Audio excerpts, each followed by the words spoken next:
Hello, welcome to another episode of the Deep Dive series, and I'm here today with Lilly. She's a Prospective student, currently a junior, and this is her dad, James. We're just making this video so you get a better insight of what major she's considering and why she's thinking of choosing Purdue. So the first destination we're heading to is Walk, right there. And James just mentioned that he has never been to Walk before. Yes, when I was an engineering student at Purdue, when dinosaurs roamed the earth, this building did not exist, so Wow. I'm excited to see it. So it's been quite a while then. Or this building is pretty new. It's newer than when I was here, I'll just put it that way. Campus looks beautiful, there's a lot of neat stuff going on, a lot of stuff I haven't seen. I think we're gonna check out the PES table over here. They're having some session about space program here at Purdue University, and Lily's gonna drop by and ask some questions. We do work out at Supro Labs, which, if you didn't know, is the largest academic propulsion lab in the world, or rocket lab in the world. And it's right here on Purdue's campus, and we do a ton of work out there. All right, now I'm gonna ask Lily some questions just to get to know her a little bit better. First off, why do you consider engineering as a major for college? I really like using math to help with creative problem solving, and the combination of math with like creativity and design really intrigues me. Obviously, James is an alum of Purdue University. He studied industrial engineering, and I assume that's how you know of Purdue University. Yeah. Is there any other reasons why you consider Purdue University for your major? Just because they have such a well-known engineering program, and just heard lots of good things about it. Why did you choose industrial engineering out of all the engineering majors? Mainly because of the art component. I'm still looking at like industrial design as well, but I don't know, we're still pretty early in the process, so I'm still looking at others and trying to figure out how I would like to decide between the different disciplines. And I probably have maybe pitched the School of Industrial Engineering to Lily a little bit because I was interested in systems and process optimization. That's what really drew me to it as a student, and so I've been kind of leaning on her that this may be a way to go to try to connect the things that she's interested in. But the other thing I keep telling her is that engineers are just problem solvers, and there's a lot of different disciplines out there, but the background in engineering gives you a great jumping off point to do a lot of different things, almost anything. So you're studying a specific discipline. Some of those are very broad, some are a little more narrow, but really what you're learning are great problem solving skills you can apply in any industry, any field. So Lily, you mentioned that you're interested in industrial design. Yeah. That is insane, because I was also interested in industrial design too. Really? Yeah. Going into Purdue University, I was considering moving into industrial design instead of doing engineering because I want to do something more artistic and not just so analytical. In the end, I kind of stick with engineering just to like try it out and see how it goes. In my mind, I was aiming for mechanical engineering, but because of Teresa, she's a staff here at Purdue University, she told me about this major called visual design engineering, and it's like a combination between mechanical and art.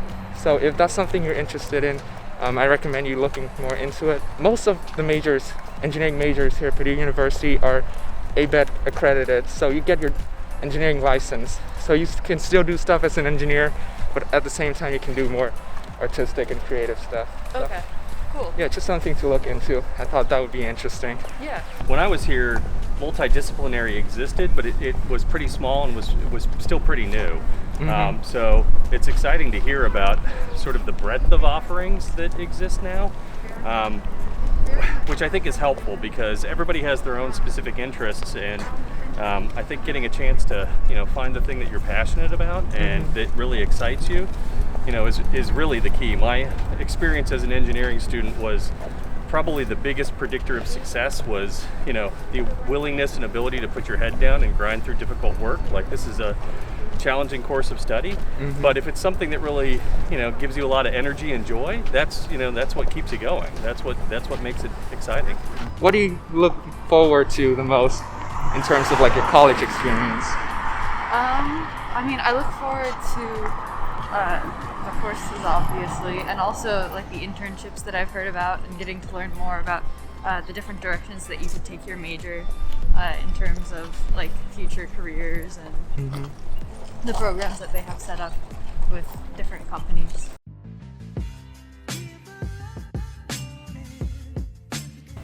All right, we are here with Alex, and he's currently a freshman in the Honors College. And Molly's just gonna ask him some questions and anything she has in mind regarding the program. So go ahead, guys. Lily. Hi, Molly. Wait, did I say Lily? You said Molly. Oh no, okay, redo. We are here with Alex. He's currently a freshman in engineering in the Honors College. And Lily's just gonna ask him some questions regarding the program and anything she has on her mind. So you guys can go ahead. Yeah, so just like what are the types of projects that you work on in the honors? And what do you focus on? So basically in the Honors College, there's a lot of similarities in between all of the first year engineering programs. All of them are going to incorporate some aspect of like a real world project and some engineering skills that you're going to use no matter what sort of field you go in, like Excel and physics and experiment design and things like that. The only thing with the Honors College is it's going to be more content, a little bit faster pace, and you're going to get a lot more of the skills that you're going to need for any sort of discipline like MATLAB and Python.